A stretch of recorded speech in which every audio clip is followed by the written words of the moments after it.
జీవితమొక పయనమని గమ్యము తెలియదని తెలిసిన ఈ మనిషి పయనమాగదు.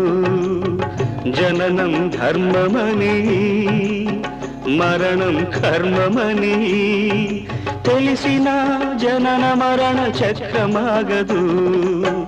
మరణం తథ్యమని ఏ జీవికి తప్పదని తెలిసిన ఈ మనిషి తపనాగదు.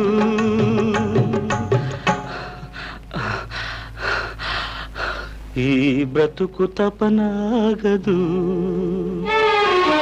ఆగదు ఏ నిమిషము నీ కోసము, ఆగితే సాగదు ఈ లోకము, ముందుకు సాగదు ఈ